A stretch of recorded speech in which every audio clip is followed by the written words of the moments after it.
Bonjour, bonjour. Voilà, je suis Virginie Bertrand, graine de joie, et j'ai l'élan de mettre en lumière les délégués de la Ligue des optimistes de France à travers des portraits d'optimistes. Et aujourd'hui, je suis avec Gilles André, Gilles qui est délégué de la Ligue sur Arcachon et Bordeaux. Bonjour Gilles, et bienvenue dans cette Bonjour. interview. Bonjour à toi, Virginie. Voilà, on arrive enfin à se connecter, c'est le cas de le dire. Et je suis ravie de t'accueillir parce que tu as plein de belles choses à nous partager, plein de super projets qui sont plus à l'état de projet, mais bon, tu vas nous en parler de toute façon pendant cette interview. Et je vais te laisser te présenter d'abord en quelques phrases, quelques mots. Voilà, comment est-ce que tu as envie de te présenter aux personnes qui vont nous écouter? Tu as raison de me dire en quelques phrases ou quelques mots, parce que j'aurais tendance assez facilement à, à donner de la place à ce que j'aime bien. Et comme on aime bien parler de ce qu'on aime bien évidemment, ça peut être très long. J'ai la chance d'être né dans une famille très aimante, avec beaucoup de gens qui étaient ou qui me semblaient heureux dans tous les cas. Et donc, m'ont fait passer ça, le contact humain, la relation avec les autres, tout ça, j'adore ça. Mm. Ni spécialement optimiste, ni spécialement pessimiste, mais j'allais dire normalement Ouais. constitué, je crois.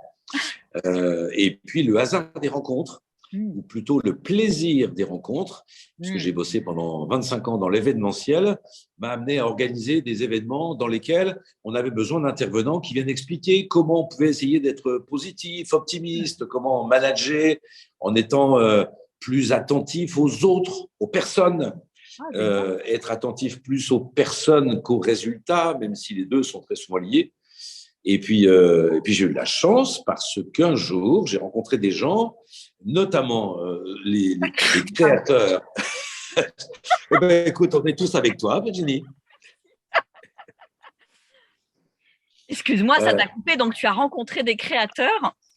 de la Ligue des optimistes, et puis des gens qui sont venus nous expliquer non seulement que l'optimisme avait beaucoup de vertus, mais que euh, s'occuper, être attentif aux personnes et vouloir des résultats, Mm. finalement, c'était vouloir la même chose, puisque une fois qu'on l'a étudié, qu'il y a eu assez d'études sérieuses qui ont été faites pour ça, il s'est avéré que l'optimisme, l'attention aux autres et les bons résultats, eh ben, ça va de pair. En fait, on poursuit le même objectif, alors que certainement, on devait être persuadé que c'était ou antinomique, ou que ça n'allait pas Ouais. systématiquement ensemble.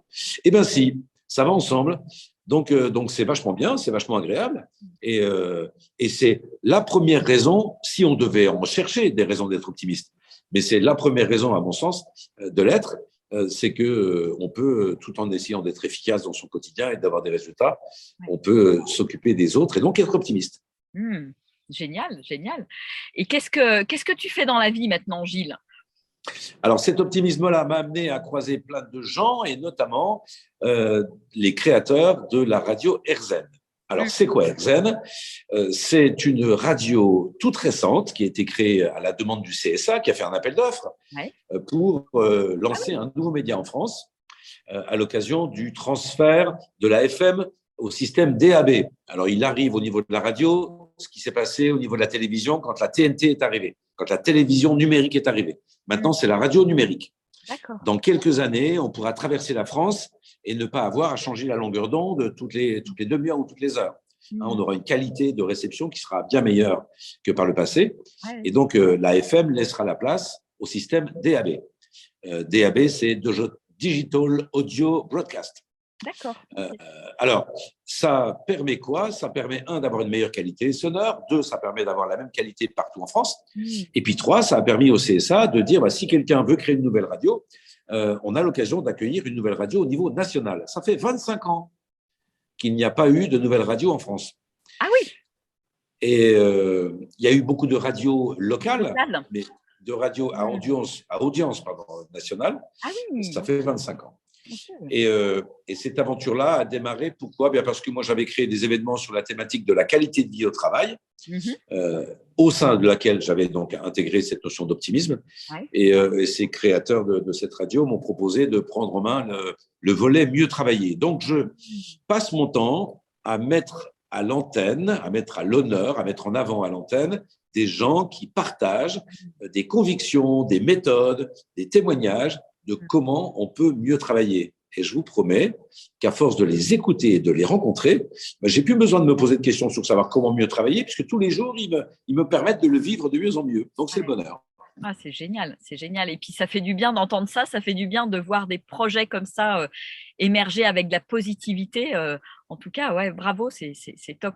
Et donc, cette radio, voilà, c'est plein de thématiques autour de la positivité. Il va y avoir de l'optimisme, bien sûr, et il y a différents sujets. Donc, toi, tu es plutôt sur la partie mieux-être au travail, et il y a d'autres sujets qui sont abordés comme ça, juste pour que les auditeurs puissent comprendre ce qu'ils peuvent trouver dans cette radio. Merci à toi. Je ne veux pas être trop long là-dessus, mais c'est bien que tu poses cette question pour qu'on puisse bien comprendre le concept.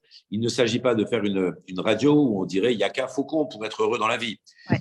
Il s'agit pour nous, non pas de donner de leçons, mais de mettre en avant des gens qui ont des expériences, des témoignages inspirants à partager. Donc, on les a classés sur 4 grandes thématiques qui sont le mieux-être, le mieux consommer, le mieux agir et le mieux travailler.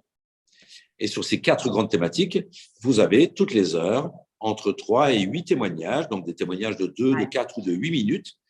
En 2 minutes, on fait passer une info positive. En 4, on a le temps de rentrer un peu dans les détails. Et en 8 minutes, c'est une durée qui n'existe sur aucun média en France. Est-ce que vous avez déjà entendu, même les politiques, à part pendant la période de la campagne électorale, mais à part pendant cette période-là, est-ce que vous entendez sur un média en France quelqu'un pouvoir s'exprimer pendant 8 minutes? Ça n'existe plus, sauf sur RZN Radio, où on a le temps là de comprendre les motivations de la personne, son why, ce qui l'anime, ce qui est important pour elle, et puis surtout les valeurs ou les conseils qu'elle a à partager. Je demande souvent à mes invités si vous avez un conseil, un seul conseil à partager. Et je vous promets qu'il y a des petites pépites qui viennent. Et ces petites pépites-là, elles sont très appréciées par nos auditeurs. Je dis ça, c'est parce qu'on a beaucoup de témoignages, beaucoup de retours. Et ce qui est encourageant, c'est que même si un conseil est le même, si l'outil, la clé, la technique est la même, le fait qu'elle soit partagée par quelqu'un qui est issu de la société civile, par quelqu'un qui est issu du monde militaire, par quelqu'un qui est issu du monde de l'entreprise, avec un ressenti différent, avec un vécu différent, c'est expliqué de façon différente, nuancée. Et donc, même si en fait on parle de vivre mieux, j'ai envie de dire, on ne va pas tout inventer, c'est un petit peu les mêmes choses qui reviennent, mais elles sont vécues différemment, partagées différemment, et donc il y a une dimension humaine qui est très très agréable. Et j'espère que celles et ceux qui nous feront le plaisir, chère Virginie, de nous écouter aujourd'hui, iront écouter RZN, AIRZEN.fr. L'application est gratuite. AIRZEN.fr. À mettre sur le téléphone, voilà, écouter la radio depuis le téléphone. Ouais, c'est super ça. C'est super. Alors, depuis le téléphone, depuis l'ordinateur, et puis depuis sa radio, si on est équipé du système DAB+. D'accord, ok. Bon, rendez-vous sur RZN. Hein. Je crois qu'il n'y a pas d'autre choix. On est en train de parler d'optimisme, donc c'est vraiment pile poil dans le sujet. C'est top. Non, mais moi je salue ce genre je dirais de choses concrètes qui se mettent en place. Et puis je trouve que c'est bien parce que c'est une source d'inspiration pour plein de gens en fait. Donc on est, je pense, dans une ère où on a besoin de passer à l'action, de faire des choses concrètes, de mettre des choses en place concrètement dans nos vies. Par rapport à cet optimisme, au mieux-être, à toutes ces thématiques positives. Et je trouve ça top, quoi. Je trouve ça top, cette radio RZN. Enfin, vraiment. Alors, c'est très en phase avec la Ligue des optimistes, puisque nous sommes bien évidemment de cœur, mais de relations contractuelles maintenant aussi partenaires. Et nous avons à peu près une fois par mois à l'antenne un délégué des optimistes qui vient partager son regard et ses techniques, son approche concernant l'optimisme. Donc, l'optimisme est omniprésent grâce à la Ligue. Et donc, Virginie, à bientôt sur RZN. Hein, à bientôt sur RZN, pas de problème, je réponds oui à l'invitation. Toi, tu partages l'optimisme, mais par la joie, par le biais de la joie. Oui, tout à fait. Ouais. Et ça, c'est un positionnement aussi qui est très complémentaire de ce Ouais. que l'on fait les uns les autres. Ouais. Ouais. Oui, oui, je pense que, comme tu le disais tout à l'heure, on a tous une manière d'exprimer les choses, une énergie particulière qui fait que voilà, ça va faire tilt pour telle ou telle personne. On ne s'adresse pas forcément aux mêmes personnes au même type de communauté, mais je pense voilà, il y a plein de manières d'exprimer les choses et c'est chouette de cette diversité quelque part. Mm. Nous sommes tellement différents les uns des autres qu'il nous faut différentes approches, mais qui nous ramènent finalement à un point commun, c'est celui de vivre ensemble. On est interdépendants les uns des autres, on a besoin les uns des autres. Donc, on doit vivre ensemble, travailler ensemble, puisqu'on passe un tiers de notre temps à être au travail. Moi, je considère que l'axe mieux travailler est un des plus importants parce qu'on y passe beaucoup de temps. Si on est bien dans notre boulot, ben finalement, on n'a pas l'impression de bosser. Et je vous promets que c'est ce qui m'arrive depuis quelques mois, ça c'est clair. Même si j'avais déjà de la chance avant d'être dans un boulot qui me plaisait, mais là, vraiment, c'est complètement ça. Et puis, si on n'est pas bien dans son travail, les 2 tiers qui nous restent, c'est un tiers pour dormir et un tiers pour les occupations du quotidien. Si on n'est pas bien dans son boulot, on ne dort pas bien, donc on consomme le 2e tiers. Et puis le 3e tiers, on le passe à se demander s'il faut qu'on continue dans ce boulot-là, si on veut changer, qu'est-ce qu'on ferait si on ne faisait pas ce boulot-là. Enfin bref. Donc il n'y a qu'une solution, c'est vraiment de trouver, non pas son boulot, mais de trouver les activités qui correspondent à ce qu'on a au fond de soi et de mettre ça en alignement, de mettre ça dans une démarche. Ce qui fait que finalement, on n'a plus besoin de chercher l'optimisme puisqu'il est omniprésent, il est là. Bien sûr. Oui, je suis bien d'accord avec toi. C'est qu'est-ce que je peux mettre comme condition, comme environnement le plus optimiste possible dans ma vie de tous les jours ou là où je suis tout le temps quelque part. Et ce qui fait que, comme tu dis, on n'a plus besoin de le chercher. Et on le vit jour après jour et dans l'instant présent, en fait. Ouais, tout à fait. Et si je ne le trouve pas là où je suis, eh bien, il faut que j'aille ailleurs. La vie est faite ainsi Faut qu'il faire nous des faut choix. voyager. Oui, qu'il nous faut voyager un peu, tester peut-être, pour retrouver l'environnement dans lequel on se sentira vraiment bien. Alors, d'aucuns parlent de mission, de sens, à remplir de sens à donner à sa vie. Dans tous les cas, c'est lorsque l'on se sent utile que la question ne se pose plus vraiment. Et cette notion d'utilité, elle est déterminante. Donc, pourquoi je me lève le matin? Tant qu'on se pose cette question-là, eh bien, on a le droit de changer, de voyager, de se tester ailleurs. Ouais, c'est important ce que tu soulignes, le pourquoi je me lève le matin, et parce que c'est ça aussi qui donne cette énergie au quotidien, qui donne, enfin moi quand je parle beaucoup de joie, qui apporte de la joie, qui apporte de l'optimisme et qui peut être diffusé quelque part tout au long de la journée. Donc ouais, c'est vraiment hyper important ce sens qu'on donne à chacune, à notre vie, à nos actions, à ce qu'on mène comme type de projet, et c'est l'essence même pour moi de l'optimisme en fait, quelque part. L'optimisme et la joie ne font qu'un. Exactement. Nous ne faisons qu'un, Virginie. Et alors, tu as rencontré comment, toi, la Ligue des optimistes? Comment tu as été conquis par toutes ces merveilleuses personnes dans la Ligue? Lorsque j'organisais des rencontres professionnelles sur la thématique de la qualité de vie au travail, j'ai été amené à solliciter la Ligue pour qu'elle vienne donner son regard là-dessus. Hein. Et donc, les premiers intervenants ont été dans l'ordre Yves de Maubron, ensuite Michel Poulard, ensuite Jean-Philippe Ackermann, ensuite Jean-Luc Udry, bref, et puis Philippe Gabillet qui est passé par là aussi. Donc des gens suffisamment convaincants que tu connais, mais au-delà d'être convaincants, ils sont plutôt… Ces gens-là… Tiens, je vais raconter un truc que je crois pas avoir raconté déjà, mais waouh, c'est un scoop, talin, talin.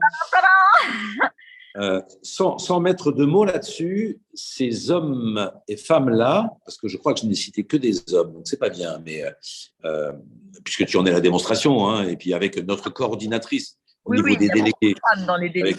avec Virginie. Voilà, les filles sont là aussi, bien sûr.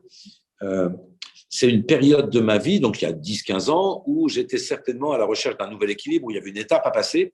Je parlais de voyage tout à l'heure, j'avais certainement un voyage, une étape de voyage à assumer encore ou à réaliser encore.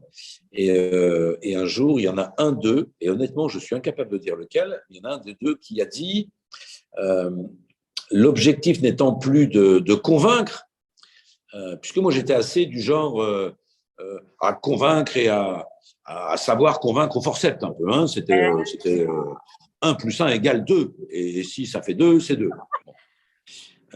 Et quelqu'un m'a expliqué que finalement, on pouvait parvenir au même résultat, peut-être même un résultat meilleur.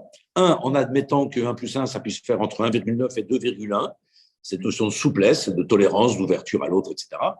Et puis 2, faire passer des messages en douceur et donc en inspirant plus qu'en convaincant, m'a permis, même si je mets encore beaucoup d'énergie dans mes propos et dans ma manière d'être, d'en mettre moins et de donner le temps au temps.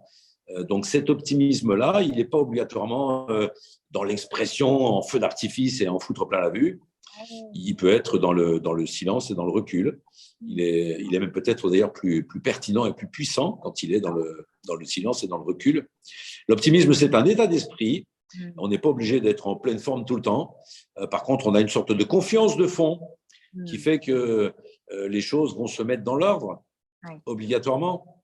Et donc, on fait confiance aux autres. Et si j'y arrive pas, moi, avec mes arguments à moi ou mes convictions à moi, je vais croiser Virginie qui va arriver avec cette notion de joie qui était pour moi un peu plus lointaine et puis qui finalement va me parler. Et puis, ce ne sera pas avec Virginie, ce sera avec quelqu'un d'autre. Exactement. On peut aller le chercher. De toute façon, c'est un choix de vie, un choix d'être en vie, un choix d'état d'être, en fait. Absolument. Toi, qu'est-ce que tu en penses, Gilles? On est naturellement optimiste, on le devient. Toi, par exemple, voilà, tu étais comment quand tu étais petit, jeune, etc. Est-ce que tu as toujours été optimiste? Mais déjà, comment tu sais que j'étais petit avant, déjà? Tu as été petit comme tout le monde, hein. Mais c'est ça parce que les enfants, je pense que quand on est enfant, on a naturellement, moi je suis très connectée à la joie, donc on a naturellement cette joie qui est là, cette joie de vivre qui est là, on ne s'est pas pris plein de choses, plein d'épreuves, on n'a pas fermé son cœur, etc., à travers des expériences douloureuses. Donc je pense que c'est aussi plus simple quand on est petit. De goûter à ça et d'être naturellement optimiste. Mais non, je suis assez d'accord là-dessus. C'est vrai que peut-être j'aurais dit il y a quelques années que la vie aurait été vachement mieux si on avait pu rester enfant et ne pas prendre conscience de tous les enjeux, les difficultés et puis la réalité humaine qui fait que le quotidien est rempli d'encouragement, de sourires, etc., mais il est rempli aussi de freins, d'objections, d'obstacles, d'épreuves, etc. Donc, les enfants sourient, je ne sais plus combien de centaines de fois par jour. Nous, les adultes, ça n'est que quelques fois. Je ne sais pas si tu as les chiffres, mais d'ailleurs, je vais noter dans un petit coin de les chercher. C'est intéressant de les avoir, parce qu'ils existent quelque part, hein, ces chiffres-là. Donc, les enfants sourient tout le temps, et nous, si les adultes, on était capables de faire ça. Moi, je crois que plus ça va, plus je redeviens enfant. Et c'est peut-être ça qui est un de mes moteurs, plus ou moins consciemment. Oui, on doit tenir compte des impératifs qu'il y a autour, bien sûr, mais, et c'est la vie familiale qui me fait dire ça, mes enfants, je les ai vus, j'ai vu dans les yeux de mes enfants beaucoup plus de plaisir à voir leur père heureux dans la simplicité et peut-être dans l'inconfort qu'à certaines périodes de ma vie où j'étais dans la réussite, dans le succès professionnel, dans le confort matériel, mais où j'étais indisponible mentalement et où je ne savais certainement plus me poser avec eux, leur sourire, les écouter, jouer de la guitare, jouer au foot, enfin bref. Donc cet équilibre-là, peut-être que le prochain gouvernement de France devra prévoir un ministère du bonheur ou un ministère du retour à l'enfance. En tout cas, moi, je suis candidat au cas où il faudrait que ça sache, hein, si tu pouvais mener une campagne pour moi. Mais je serais pour un ministère du retour à l'enfance, c'est-à-dire nous autoriser tous à avoir tous les jours un quart d'heure ou une heure, ou chaque semaine un jour, où on a le droit de ne pas se soucier des préoccupations d'adultes. Ouais, ce serait sympa ça. Ouais, carrément. C'est même, voilà, ça peut être aussi un choix volontaire des uns et des autres. Enfin, toi, enfin, tu trouves énormément d'épanouissement, de bonheur et d'optimisme. Ça serait une de tes pépites, ça pourrait être une de tes pépites, ça, Gilles? Alors, tout dépend de ce que tu entends par pépite, mais développer une ambition comme celle-là, c'est quelque part le cas déjà, qui est passé par une première étape qui était pendant 2-3 ans. J'ai répandu au travers d'une conférence que j'ai présentée à une cinquantaine d'occasions, la notion de TAF, les talents, les appétences et les forces. Partant du principe que le travail de demain ne sera plus organisé en fonction de fiches de poste, ne sera plus organisé en fonction des compétences des salariés, mais allant vers un monde où on tiendra compte d'abord des appétences, de ce qu'ils savent faire, de ce qu'ils aiment faire. Les appétences, c'est ce qui nous met en appétit, ce qu'on a au fond de nous-mêmes, ce qu'on aime faire, là où on est bon. On peut y passer des heures, il faut que quelqu'un vienne nous dire hey, arrête, ça fait 3 heures que tu es enfermé là-dessus, et nous, on est persuadés que ça fait qu'une demi-heure qu'on y est. Et encore, une demi-heure maximum. Alors que ça fait 3 heures qu'on est dessus. Mais on l'a fait bien à fond, complètement, etc. Si demain, on est tous capables de donner à nos collaboratrices et collaborateurs des activités au quotidien qui correspondent à leurs appétences, alors on n'a plus de soucis à se faire en termes d'efficacité et de qualité du boulot. Gagner, c'est clair. Ouais, donc, ça, le transférer au niveau du travail. Voilà, nous revoilà avec Gilles, beaucoup d'énergie, le Zoom a coupé, donc nous allons reprendre l'interview ensemble, Gilles. Voilà, donc tu étais en train de nous expliquer. Oui, alors qu'est-ce que j'étais en train de t'expliquer? Ça, c'est intéressant, Virginie. Ouais. Et c'est là où l'émetteur vérifie si le récepteur a bien capté l'information. Ouais. On appelle ça le feedback. Le feedback. Donc, je t'avoue que ça m'a bien perturbée, moi, de rester pendu sur le Zoom. Restons optimistes, hein, voilà. Et on va reprendre le cours de notre conversation. Voilà, donc ce qu'on se disait, c'est que dans l'élan de l'identification des talents, des appétences, qui sont les forces que nous partageons tous, plus ou moins d'ailleurs, plus on connaît ces appétences, ces forces, plus on peut en faire des outils du quotidien qui nous permettent de faire ce que l'on aime faire, ce pourquoi on est prêt à mettre beaucoup d'énergie sans être payé. La réponse est souvent d'ailleurs dans les engagements associatifs.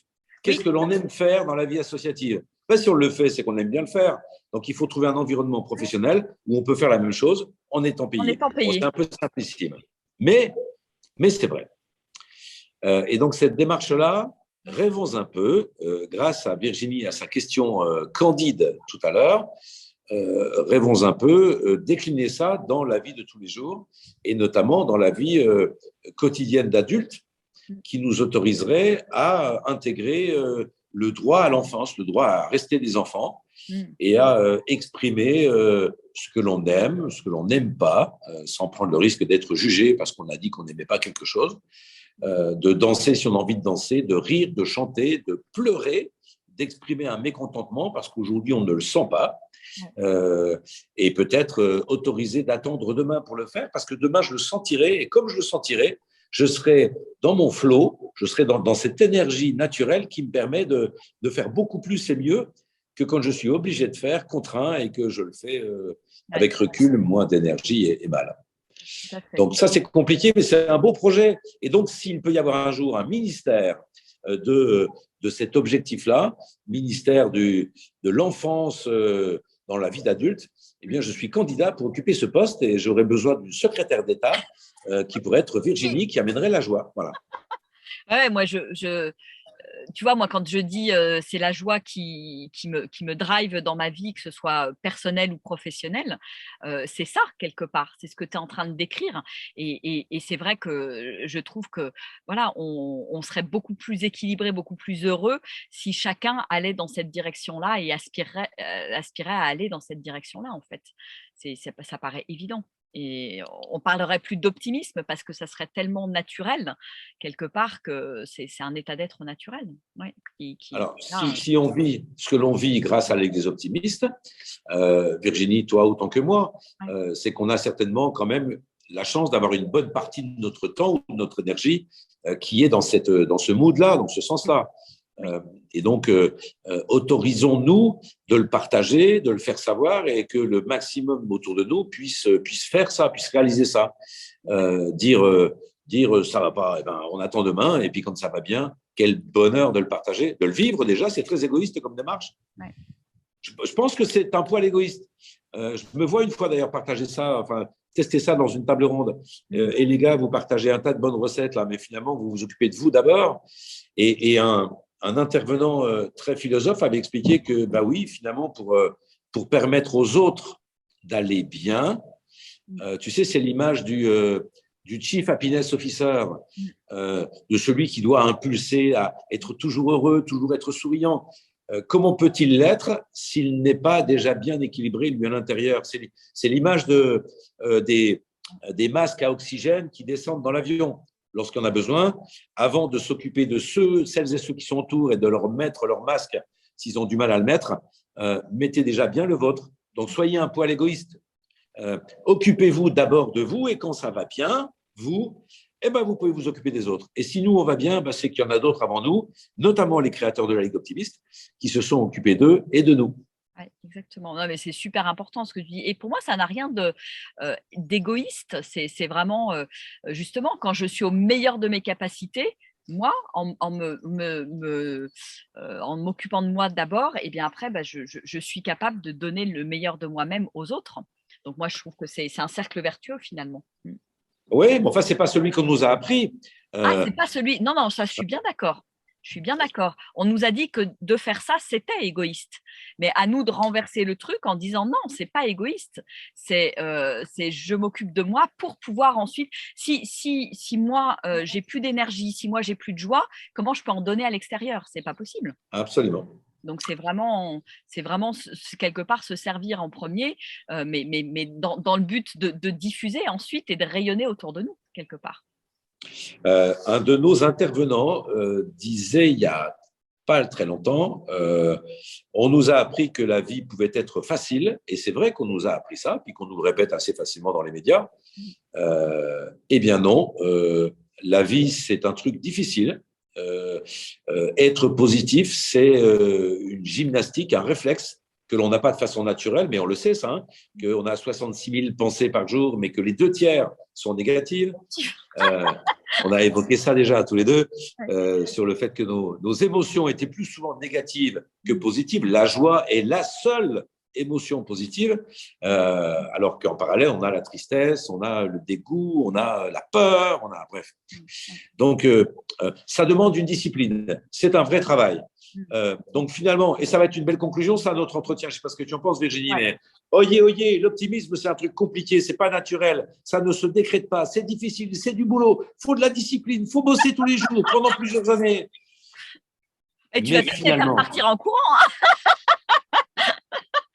Mais finalement, c'est tellement bon pour tout le monde que ça vaut la peine de se muscler quelques bons petits rituels qui sont, je prends le temps d'observer les choses et de prendre un petit peu de distance et puis de regarder plutôt le verre à moitié plein que le verre à moitié vide. Il y a un vieux sage qui disait ce ne sont pas les faits qui sont importants, ce sont les regards que l'on porte sur les faits. Donc, quelle que soit la donnée, l'événement, la situation, on peut en être marqué, triste, on peut en tirer les enseignements positifs et donc en retirer un grand sourire. Bon, bah, c'est un super message optimiste, Gilles, pour terminer cette interview. Voilà, c'est effectivement quelle est mon attitude par rapport aux événements, qu'est-ce que je choisis, qui je choisis d'être par rapport aux événements. Absolument. Et ça, on est complètement maître à bord et ça nous redonne quelque part le pouvoir et on n'est pas en train de juste de subir les événements. Je suis absolument d'accord avec toi. Et si on peut redevenir un petit peu enfant, retrouver cette joie que tu exprimais tout à l'heure, c'est banco. Et l'optimisme permet d'y parvenir, ça c'est sûr. En plus, on a la chance d'être informé toutes les semaines avec une newsletter qui nous rappelle des informations importantes, des éléments scientifiques qui confirment que tout ça, c'est pas que du blabla, c'est pas que du, comment dire, C'est pas que de l'intuition ou du ressenti, c'est de plus Ouais, en ou plus c'est prouvé. pas le monde des bisounours, quoi. Non, il y a la réalité. Elle peut être, il y a beaucoup de dualité. Ça peut être chouette ou ça peut être triste à certains moments, mais c'est comme tu le disais, c'est l'attitude qu'on va avoir par rapport aux événements qui est la plus importante en fait.